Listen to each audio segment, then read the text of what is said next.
This mountain range in the west of Austria marks a border of sorts.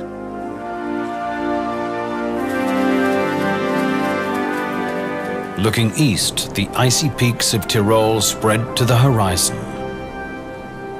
To the west lies the province of Arlberg, once part of another continent. The rivers of this mountain send their waters to oceans far apart, the Black Sea and the North Sea. Up here, land cultivated for centuries borders on raw wilderness.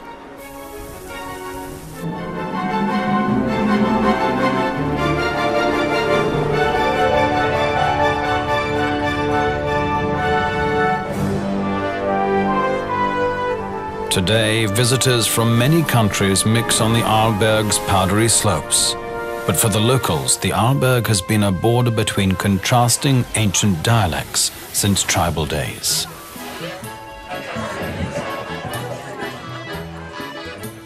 Even the menus in the ski chalets reflect two different cooking cultures, or just as often call the same dish by different names.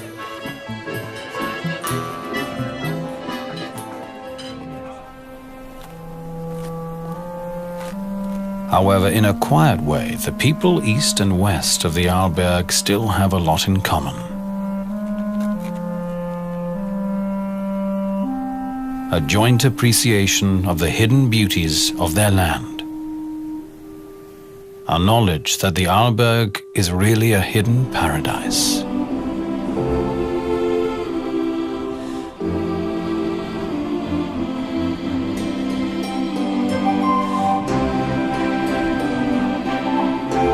The Arlberg? Actually, there isn't any particular peak or crest or rock formation of that name. The term Arlberg Pass is a modern invention. The region thus named could be defined by its major villages: St. Anton, St. Christoph, Stuben, Zuers and Lech. These used to be remote mountain villages, romantically picturesque but of little importance. But in the early 20th century came a dramatic change. The rich and the beautiful discovered this stunning mountain scenery as a perfect winter playground.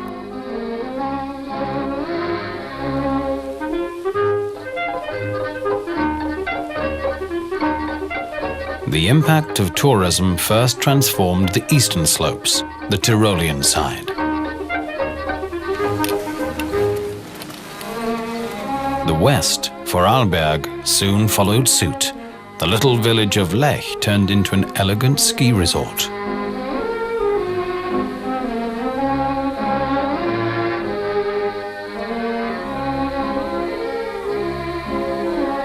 It all began in 1901.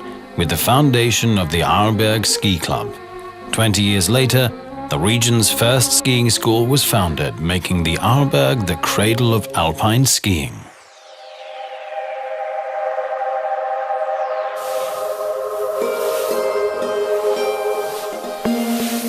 Whether it was laced boots and leather strap bindings, or whether it's high-tech gear, the enthusiasm for skiing has been boundless ever since.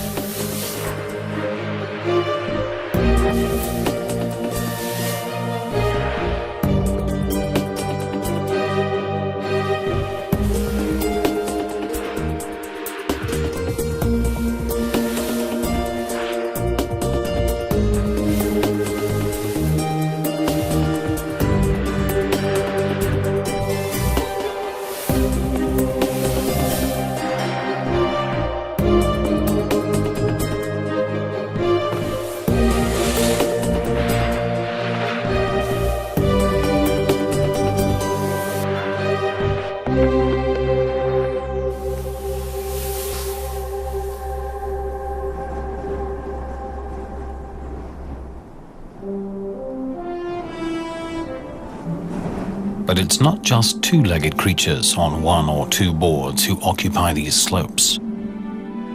Just over the next ridge from the ski runs, hardly a stone's throw away from the sporting crowds, the wild inhabitants of the mountains are spending the winter. sheer rocks are not for skiers. They're the domain of chamois and ibex.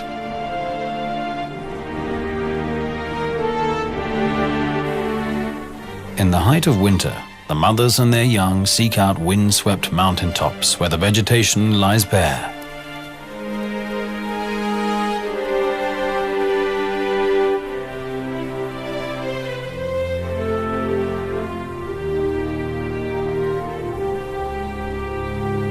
In this season, the bucks come to join the flocks of females.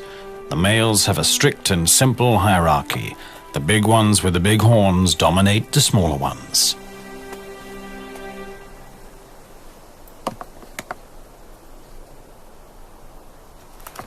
Such sparring among the bucks isn't serious. Their hierarchy has been established long ago, back in summer.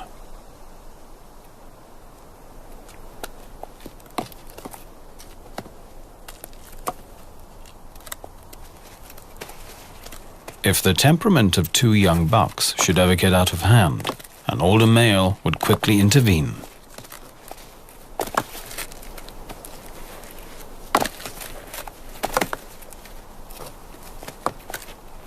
In the cold weather, with sparse food resources, the entire herd would suffer if the males wasted their energy with infighting.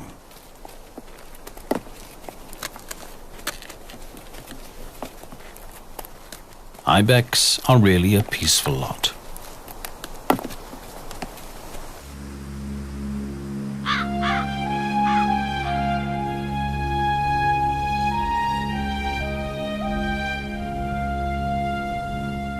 In terms of climate and weather, the Arlberg is in an exposed position. Every storm front arriving from the Atlantic is stopped by this barrier. The clouds pile up and drop enormous loads of snow.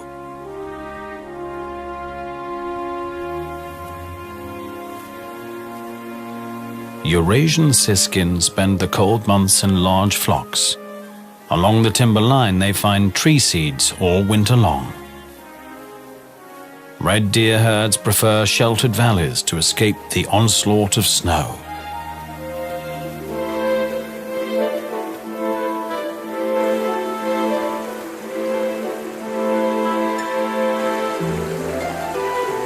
In the western valleys, the average annual snow cover is 7 to even 8 meters. Up in St. Anton, it's about half of that. And in the higher valleys, the annual average is an incredible 14 meters.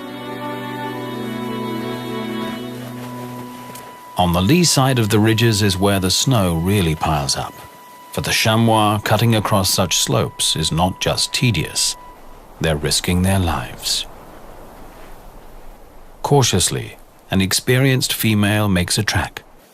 The younger members of the flock follow, always mindful to keep the number of individuals in the danger zone to a minimum.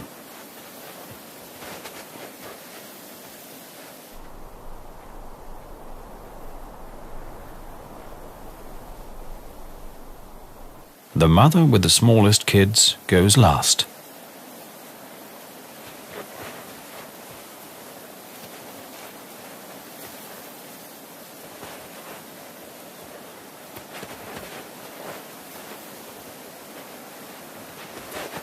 Often the chamois have to enter risky slopes to get to their grazing. In the old days, mountain farmers took the same risk to get hay for their livestock. Mit weißem Pelz überzieht der Winter die Landschaft. It's the snow that enables the farmers to get the hay on which their livestock depends. Ohne Heu keine Viehzucht.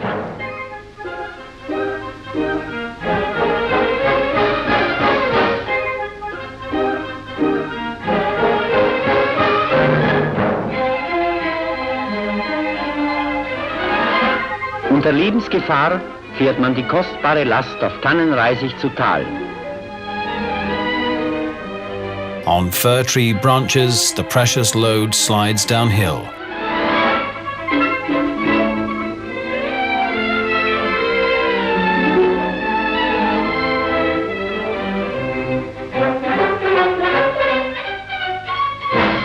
On level ground, the hay is packed on sleds and pulled to the village. Werden die Fuhren auf Kufen umgeladen. und in das Dorf gezogen.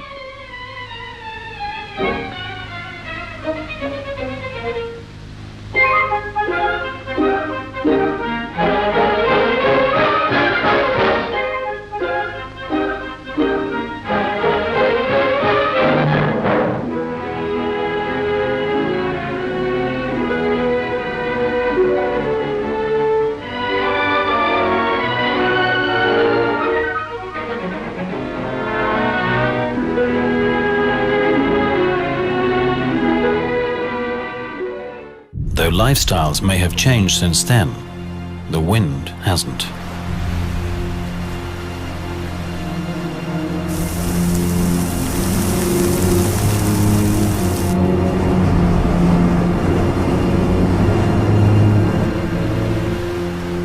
When storm gusts whirl up the snow, they pulverize the brittle snow crystals.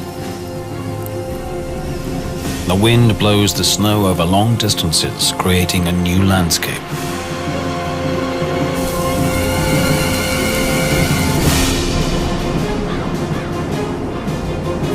This snow has 3 times the weight of fresh powder and builds huge precarious drifts along the ridges. Often, a slight trigger is enough to send tons and tons of snow thundering downhill.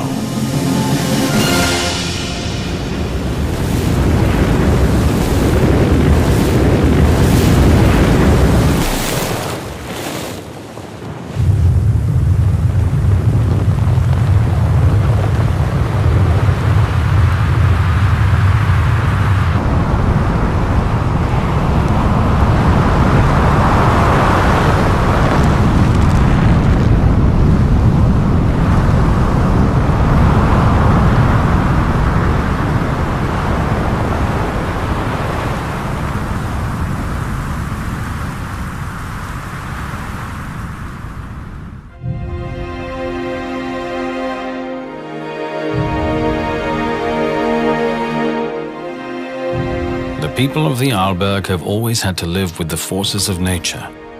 Since the late 19th century, structures like this gallery have offered protection against avalanches, but such measures have often proved insufficient.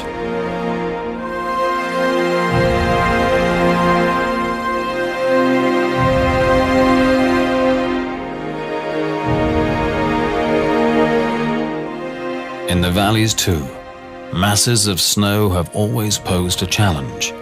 In the past, elbow grease was the only remedy. Later, heavy machinery did the job.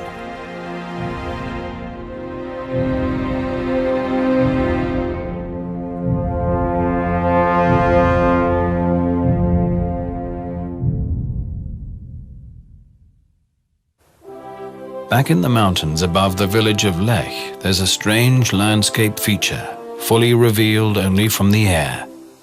Like discarded egg cartons, some 1,000 craters dot the surface.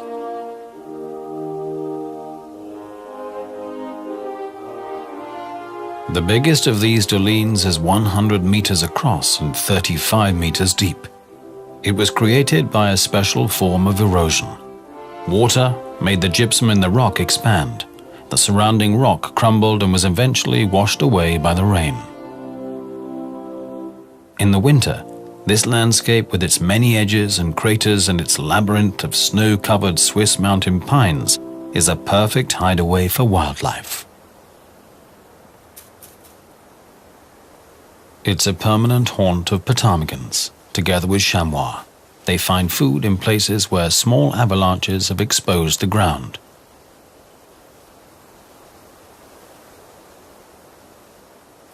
Avalanches, in other words, not only bring destruction and death, but also opportunities.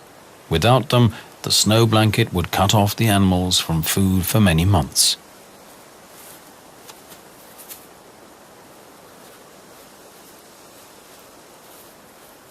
Ptarmigans can make do with very little, digesting even small, tough branches and getting the maximum energy from their frugal diet.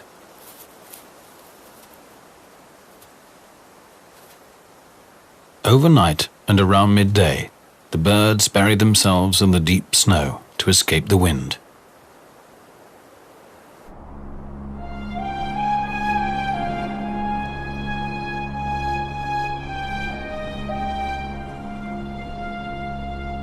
Winter in the mountains can be tough indeed, but when it's really cold and the air is clear, the frosty season displays its full glory.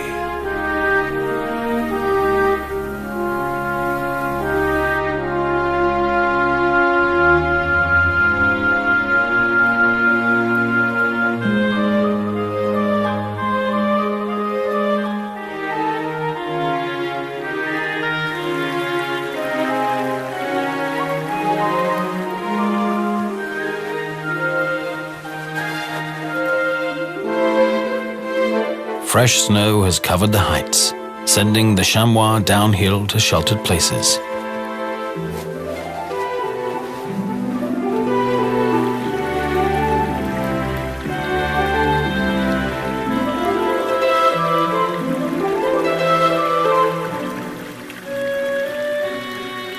Days are getting longer and the sun is gaining in strength, quickly loosening winter's grip.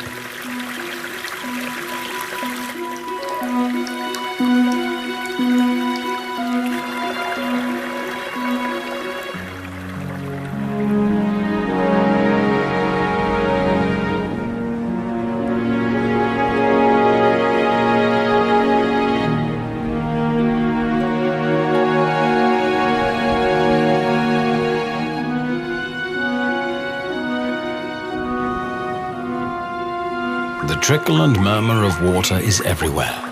Water and warmth bring to light the first messengers of spring.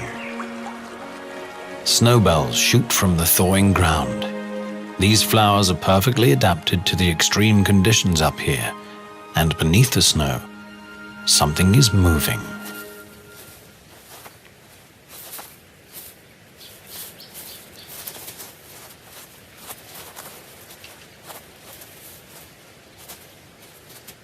The marmots have awoken from hibernation.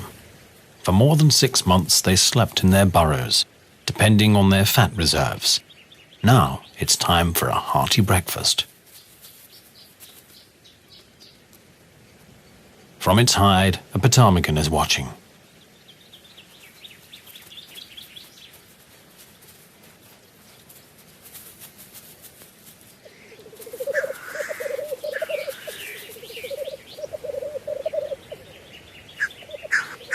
Further down the slope, a black grouse male on a lek is trying to attract females.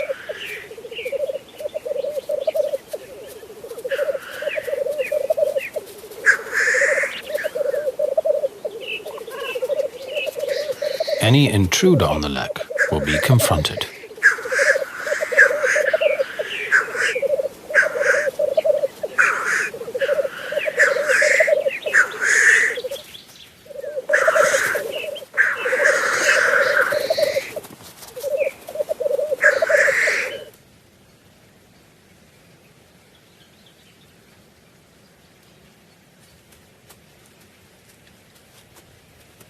The intruder seems to respect his rival's superior strength.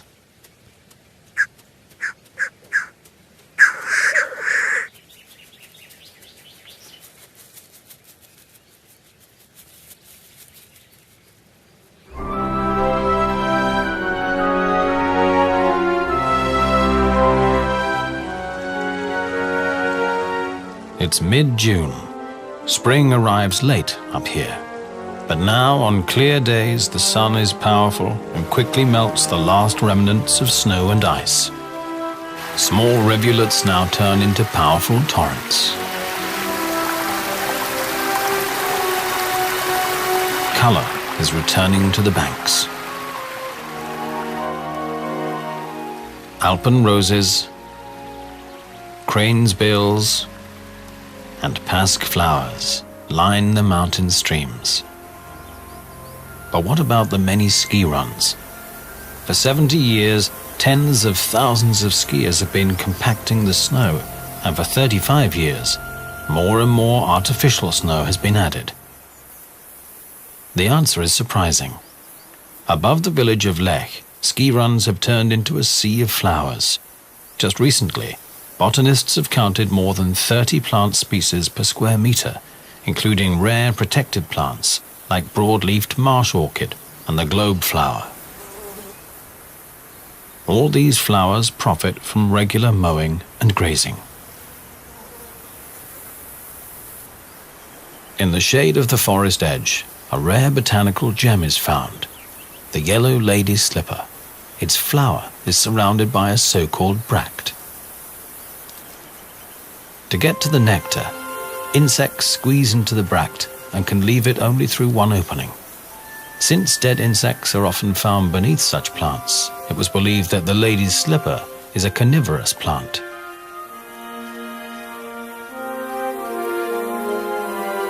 In fact, however, predatory spiders often lie in wait by the bract's exit, killing the insects and leaving their empty skins in the grass. In late spring, after the snowmelt, one of the sources of the Lech River is in spate. Crystal clear water gushes from limestone rocks, and soon the creek grows into a small river.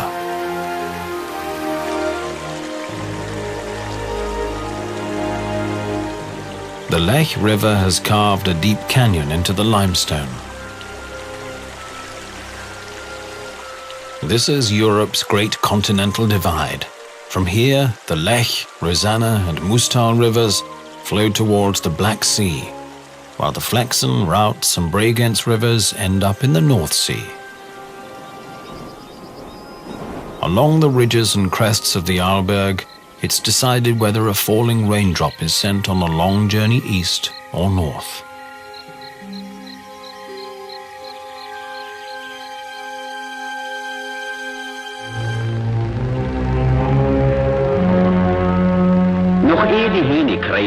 Before the roosters crow and the wind chases the last wafts of fog out of the valleys and over the crests, the herdsman leads his herd to pasture. These paths are rough. The cattle have to climb over loose debris. Just setting one foot before the other can be a chore, and it goes on and on to a height of 2,000 meters. Bis in 2000 Meter Höhe führt die beschwerliche Reise. The mountain spring is as refreshing as the clear air up here. Glasklar ist das Wasser und genauso erfrischend wie die reine Luft der Berge.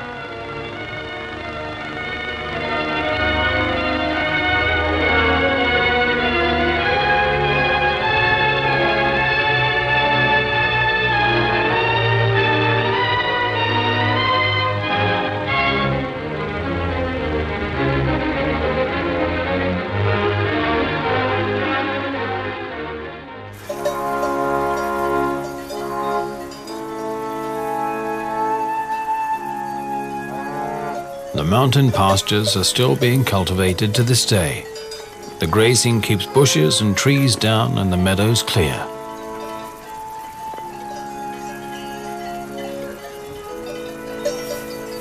After the high pastures have been grazed, blue flowers begin to dot the slopes. It's the blue wolfsbane, one of Central Europe's most toxic plants. According to a Greek myth, it grew from a hellhound's drivel. The mere touch of the blue or the yellow wolfsbane can cause severe toxic shock.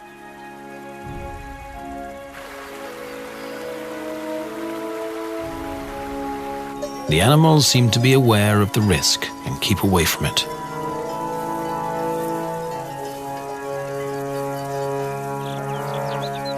Mountain cabins have always been built in spots known to be safe from avalanches. Some of them used to be dairy farms. For centuries, traditional cheesemaking was practiced up here. This is tedious work. Fresh morning milk and milk from the previous evening are mixed with ferment and heated. The curdled mass is cut up with a cheese blade.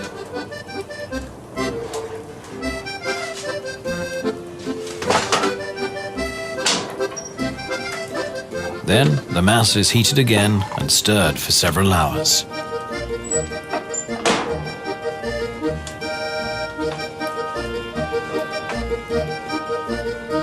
In the days when the pastures could not be reached by vehicles, making cheese was the only way of preserving the summer milk.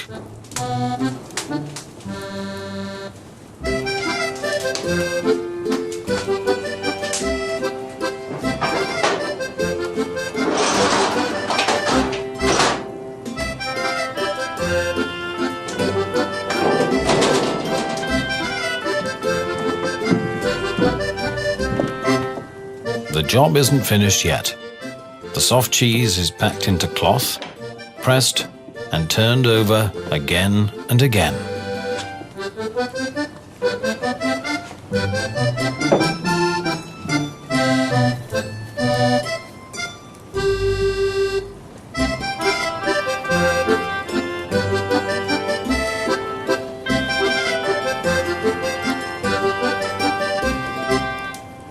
The whey is drained off. Once a loaf has the right consistency, it's immersed in salt water overnight.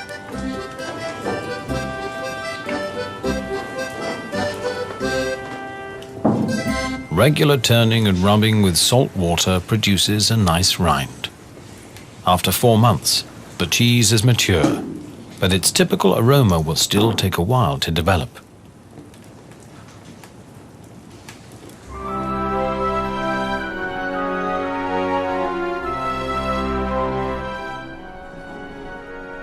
The Arlberg's deep past is full of surprises. Some 220 million years ago, its crests were flat, tropical beaches, not far from the equator. Again and again, the tropical sun dried out shallow lagoons, leaving behind gypsum. As the African plate drifted northward and eventually collided with Europe, the shallow sea and its beaches were squeezed together and eventually lifted up. The gypsum craters, as such, may be unspectacular, but they allow trees to grow way above the timber line. Along the crater rims, the air is warm. Cold air drains away into the funnels, turning the climate upside down.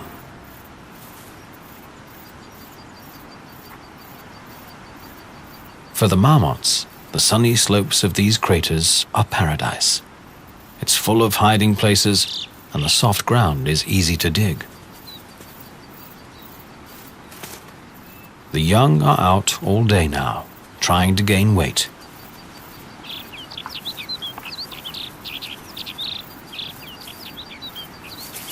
They have to hurry up. Summer is short in the mountains. To make it through their first winter, they'll need lots of fat. Now that food is plentiful, the marmots can afford to stay close to their tunnels, in case a golden eagle should suddenly appear out of the blue. Eating isn't everything. There also must be time for social life. All work and no play makes a dull marmot.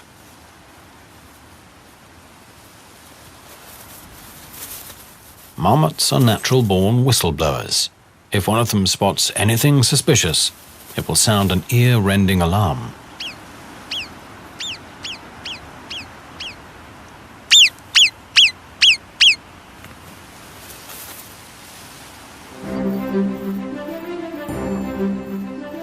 Higher up, a herd of chamois mothers and their kids have gathered.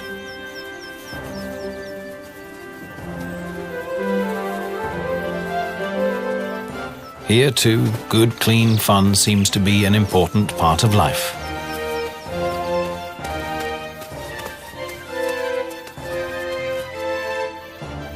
For the little ones, these are vital exercises to prepare them for life in a steep world.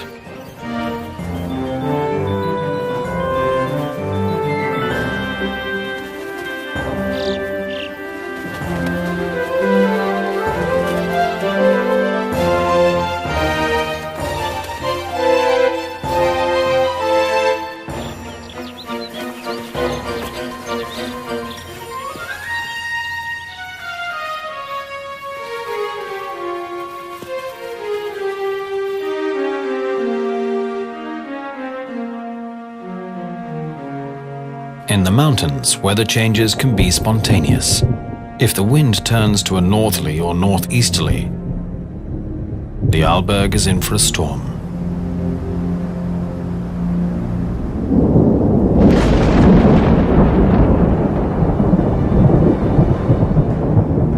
When early settlers found such shapes imprinted in the rocks, they called them thunderbolts, believing they had been engraved by flashes of lightning. For the mysterious tracks next to them, they also had a ready explanation. This is where the devil danced.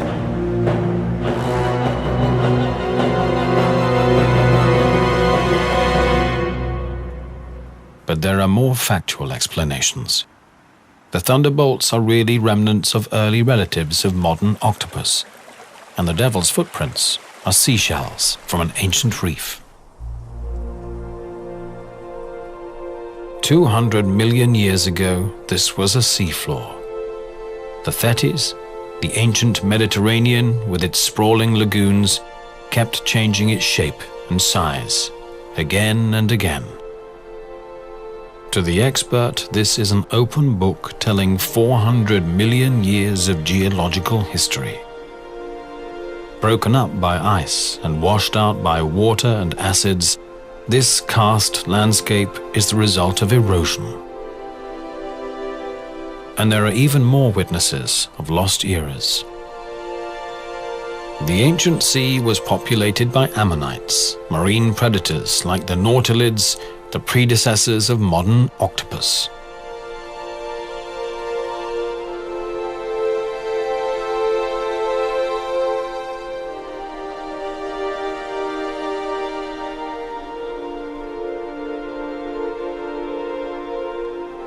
These rock formations with their peculiar surface texture are remnants of corals that lived here some 200 million years ago.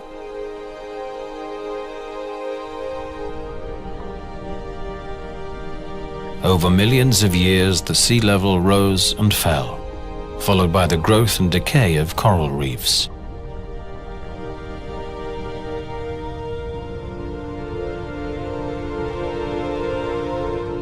The limestone skeletons of these tiny animals will gradually build up massive reefs.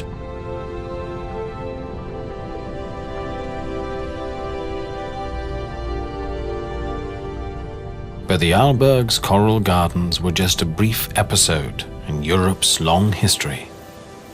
In fact, these rocks have come from several ancient continents.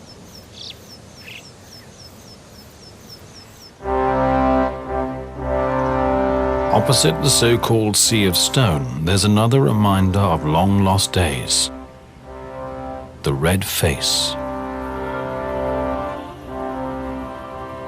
The red face's structure is simple and clear, without complex folds and faults, yet its history is fascinating. The layers at the base consist of the oldest rocks. A vertical climb up the red face is a time journey through more than 100 million years. The red band which inspired the wall's name dates from the era of dinosaurs. Back then, this layer was several hundred meters below the sea. There were strong currents. The iron contained in the sediment reacted with the oxygen in the seawater, dyeing the rock red.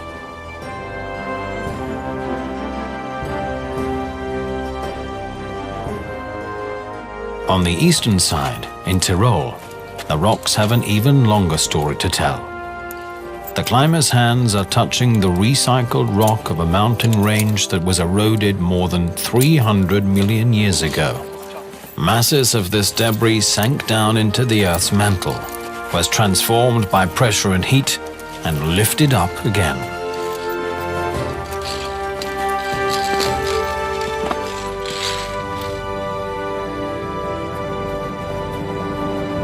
The rocks where ibex are resting today are echoes of ancient continents.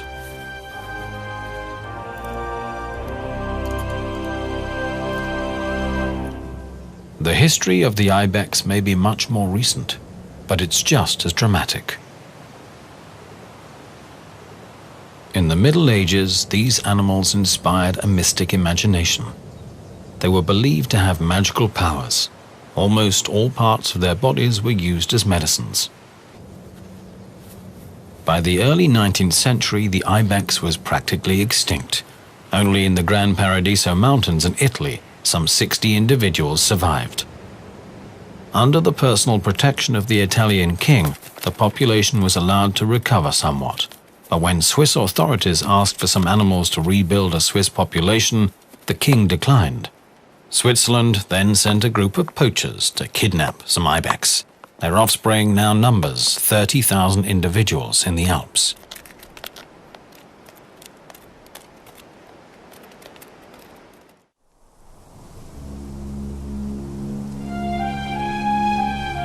Snowfall is likely at any season on the Arlberg, even in the height of summer.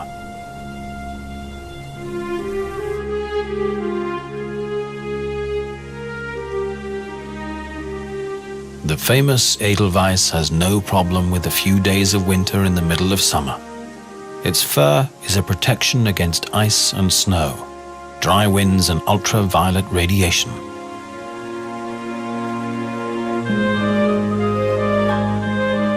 But snow in summer will not last long.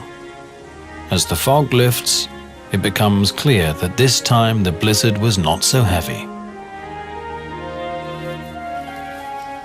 The cattle is unimpressed. The horses too seem to be used to this.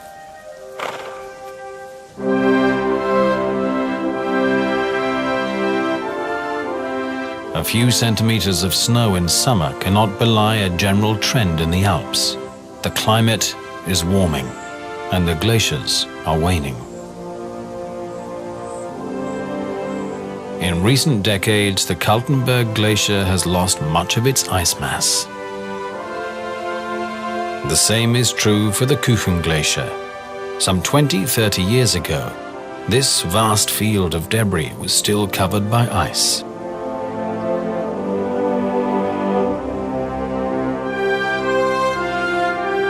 Over the past 25 years, many alpine glaciers have lost almost a third of their volume.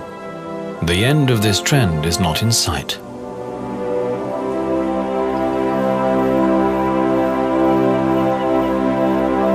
Down on the pastures, the cattle have eaten almost all the grass, leaving only a few big plants like the yellow gentian. Yellow gentian can grow very old, up to 70 years. Its taste is extremely bitter, and it has always been regarded as a medical plant. On the mountain meadows around the former village of Bursteg, it's now time for haymaking. In the olden days, this was done with scythes and rakes. Since the men used to be in the military working abroad, this hard work was left to the womenfolk. The women even pulled the hay to the shacks, or all the way down to the valleys.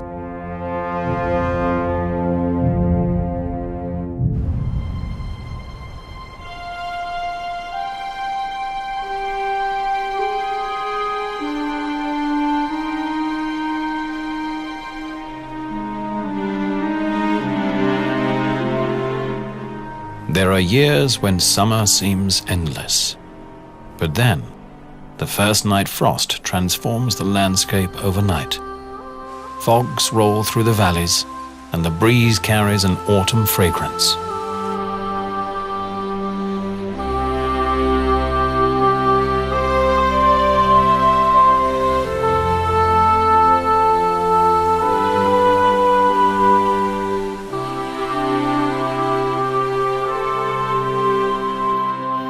Bright yellow of the woodland contrasts the deep blue of the sky, accentuated by the neon red of rowan berries.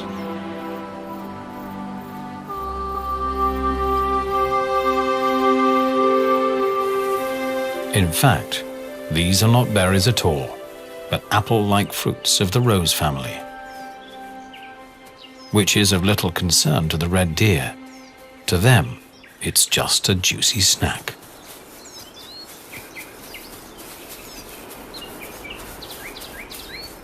Before the winter, anything that's nourishing is welcome. The fruit of the rowan tree contains lots of sugar.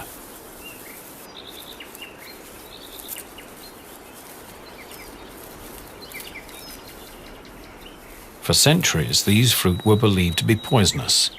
In fact, however, even humans can eat them when they're cooked. They contain lots of vitamin C.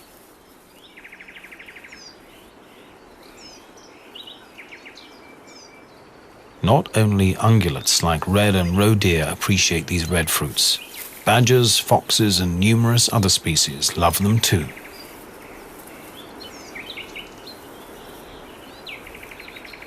Rowan trees grow along small streams as well as the timberline. Most of the trees are high, too high to reach for most animals.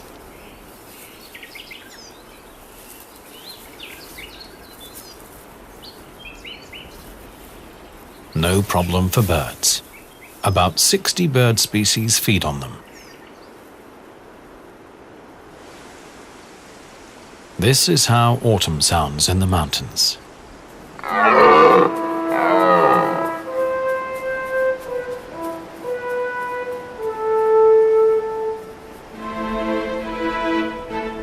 All day long, the rotting calls of stags echoes from the slopes. The roar is more than just a threat to male rivals. From a male's voice, females can discern the strength and health of a stag. The deeper the voice, the greater the attraction.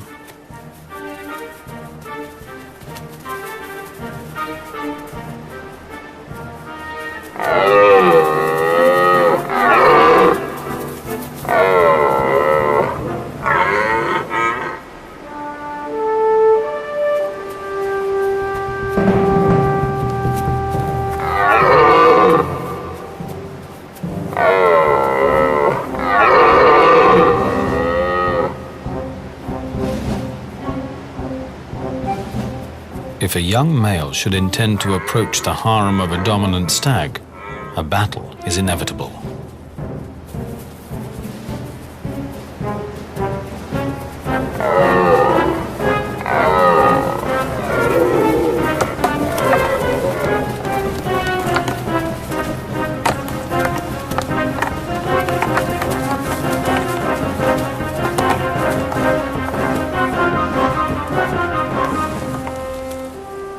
The rut can last several weeks. For the dominant stags, this is the most stressful time of the year.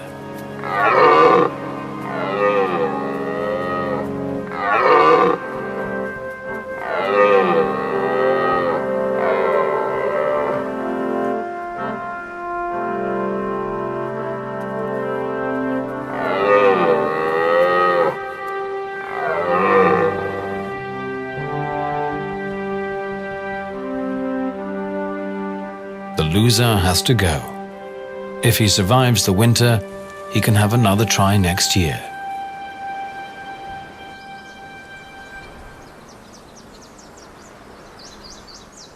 Now that the trees are in full color, it's time for a special harvest.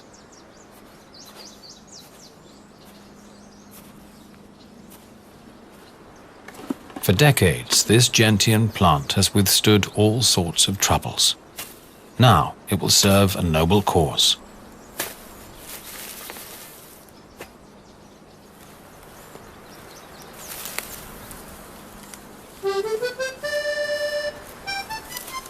This is the stuff the legendary gentian schnapps is made of.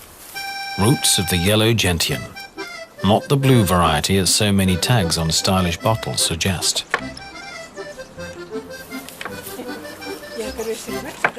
The roots are cleaned with a brush, very carefully. Even the slightest remnant of dirt would spoil the work of many days. The clean roots are chopped up.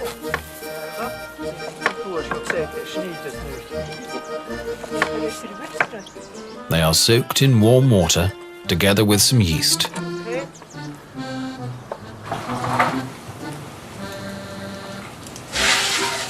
After 3 weeks of fermentation, the mash is ready. It is poured into a retort pot. The so-called bird's beak is placed on top.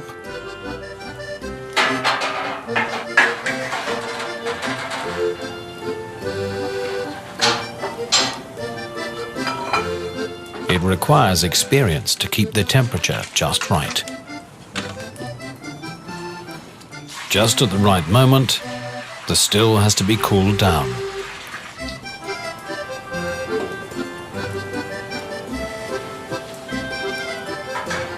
Gentian schnapps is distilled twice. Only then is it fit for consumption. In the Alps, any alcoholic beverage is regarded as medicine. In folk medicine, even the product of the first distilling is used as an ointment.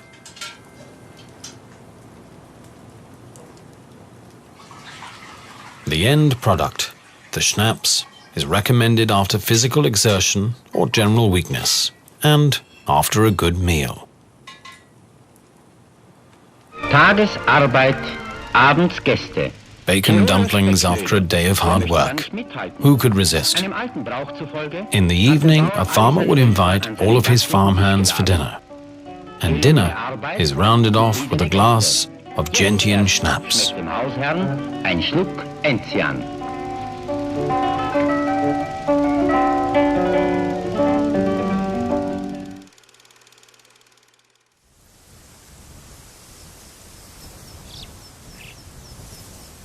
November. The first snow in the mountains signals the opening of an exciting spectacle. The chamois rut. In contrast to the ibex, who will batter each other with sheer power, chamois bucks will engage each other in breakneck chases.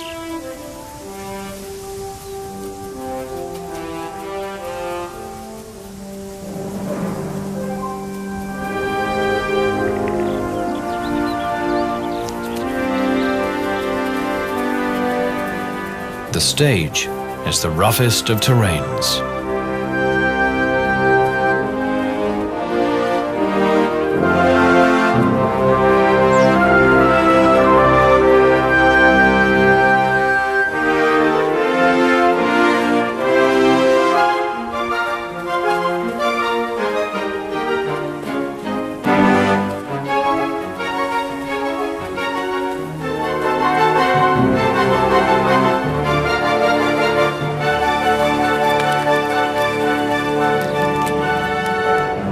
The year is coming full circle. The chamois have done what is necessary to multiply in spring. Again, the Arlberg is gradually being buried in masses of snow. The animals are withdrawn to quiet valleys and rocky crags, and soon the crowds of two-legged winter guests will be back.